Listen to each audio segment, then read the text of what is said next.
नमस्कार, एक बार फिर से आप सभी का मेरे चैनल में स्वागत है। आज का ये वीडियो खासकर नोडल शिक्षकों के लिए है क्योंकि उनके मन में बहुत ज़्यादा कन्फ्यूज़न है डायरी और रजिस्टर को लेकर। मेरे पास कई कमेंट्स आ रहे हैं कि डायरी बनाना है या रजिस्टर बनाना है या हमें दोनों ही बनाना है। कारण क्या है कि मैंने स्टार्टिंग में कक्षा 1 की गतिविधियों के लिए डायरी शेयर की थी। उसके बाद कई फ्रेंड्स की रिक्वेस्ट मुझे रजिस्टर के लिए आने लगी कि प्लीज़ मैम आप रजिस्टर शेयर करिए, तो मैंने रजिस्टर भी शेयर कर दिया। अब उनके मन में कन्फ्यूज़न हो गया है कि डायरी बनाना है या रजिस्टर। तो आज की वीडियो में हम इसी कन्फ्यूज़न को दूर करेंगे। तो अब देर बिल्कुल भी नहीं करते हैं और अपने टॉपिक की तरफ हम चलते हैं। प्लीज़ आप मेरे साथ लास्ट तक बने रहिएगा। तो टॉपिक शुरू करने से पहले हम डायरी और रजिस्टर को अच्छे से समझ लेते हैं। डायरी और रजिस्टर दोनों में बहुत अंतर है। अंतर ये है कि डायरी में हमें अगले दिन की कार्य योजना लिखनी होती है और वो भी संक्षिप्त में क्योंकि इसमें जगह ही नहीं है। और रजिस्टर में हम अगले दिन की कार्य योजना भी लिख सकते हैं और हमने उन गतिविधियों को कैसे किया ये सारा डिटेल हम अपने रजिस्टर में लिख सकते हैं। तो ज़्यादा बेटर रजिस्टर ही होगा क्योंकि अगर आपके पास टाइम है तो आप रजिस्टर ही बनाइए। अब देखिए, कई स्कूलों में तो टीचरों की संख्या पर्याप्त है और कई स्कूल आज भी ऐसे हैं जहां पूरी कक्षा 1 से 5 में सिर्फ 2 या 3 टीचर हैं। तो ऐसे टीचरों के पास बहुत ज़्यादा काम होता है, उन्हें कंबाइंड कक्षाएं चलानी पड़ती है, प्लस अतिरिक्त काम भी हमारे स्कूलों में होते हैं। जैसे इस समय वेरिफिकेशन का काम चल रहा है, तो उन लोगों के लिए रजिस्टर बनाना निश्चित ही एक समस्या है। तो इसके लिए हमारे पास 2 ऑप्शन हैं। अगर आप के क्लास में टीचर हैं, आपको सिर्फ एक क्लास पढ़ाना है, तो आप रजिस्टर ही बनाइए क्योंकि रजिस्टर बनाना हमारे लिए बहुत अच्छा रहेगा। इसमें ज़्यादा टाइम नहीं लगेगा, सिर्फ हमें भूमिका बनाने में कुछ टाइम लगेगी।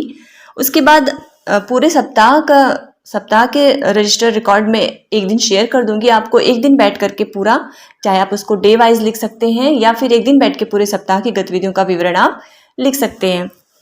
तो ज़्यादा अच्छा हमारे लिए रजिस्टर ही रहेगा अगर हमारे पास टाइम है तो। वैसे तो अभी तक जितने भी लाइव सेशन हुए हैं कहीं भी रजिस्टर कंपलसरी नहीं बताया गया है। अब आगे अगर कोई गाइडलाइन जारी होती है तो मुझे नहीं मालूम, लेकिन अभी तक रजिस्टर कंपलसरी नहीं है। ये हम अपनी सुविधा के लिए, क्योंकि हम जो काम कर रहे हैं उसका हमें न कहीं उसका रिकॉर्ड रखना ही चाहिए, तो इसलिए हम रजिस्टर बना रहे हैं। और अगर आपके पास टाइम नहीं है और आप रजिस्टर नहीं बनाना चाह रहे, बिल्कुल भी टाइम नहीं है, आप डायरी ही बनाना चाह रहे हैं, तो उसके लिए आपको 2 काम करने होंगे। अगर आप रजिस्टर बना रहे हैं तो आपको सिर्फ रजिस्टर ही बनाना है, लेकिन अगर आप डायरी बनाना चाह रहे हैं, रजिस्टर नहीं बनाना चाह रहे हैं, तो आपको डायरी भी भरनी होगी। और साथ में आप एक फ़ाइल ले लीजिए, इस तरह की फ़ाइल। उस फाइल में आप जो हमारा आदेश पत्र जारी हुआ था उसका PDF के प्रिंट आउट निकलवा कर उसमें लगा लीजिए, और जो 12 सप्ताह की गतिविधियां हैं उसका प्रिंट आउट लगाकर उसमें लगा लीजिए। साथ में जो आकलन प्रपत्र हमें लेना है, जो बच्चों का आकलन लेना है, उसका जो आकलन प्रपत्र है, जितने भी बच्चे आपके स्कूल में होंगे, क्योंकि इसी सप्ताह हमें आकलन भी लेना है, उतनी फ़ोटोकॉपीज़, उतनी छाया प्रतियाँ निकाल कर उस फाइल में लगा लीजिए। और सबसे ज़रूरी, आप जितनी भी गतिविधियाँ अपने क्लास में करा रहे हैं, चाहे 1 करा रहे हैं या 2 करा रहे हैं, समय का अभाव है आपके पास, सभी जानते हैं। तो जितनी भी गतिविधियां आप जो भी करा रहे हैं उसके आप फोटोग्राफ्स अपने पास अपने फ़ोन में लेकर, उसकी फ़ोटो लेकर, उसकी भी छाया प्रति निकलवा करके उसको भी उस फाइल में रख लीजिए एक प्रूफ के तौर पर। इतना आपको काम करना होगा अगर आप डायरी बना रहे हैं तो, क्योंकि कुछ ना कुछ रिकॉर्ड हमारे पास रखना होगा हमने क्या क्या काम कराया इसके लिए।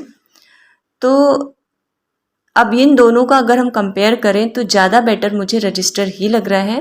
बस एक दिन हमारा टाइम थोड़ा ज़्यादा लगेगा उसको मेंटेन करने में। उसके बाद हर सप्ताह की गतिविधियों को हमें उसमें लिखना होगा, बस इससे ज़्यादा कुछ नहीं करना होगा। तो मेरी सलाह यही है कि आप अब डायरी मत बनाइए और सिर्फ रजिस्टर ही बनाइए। वैसे अब मैं डायरी शेयर नहीं करूँगी कक्षा 1 की, सिर्फ रजिस्टर ही मैं शेयर करूँगी।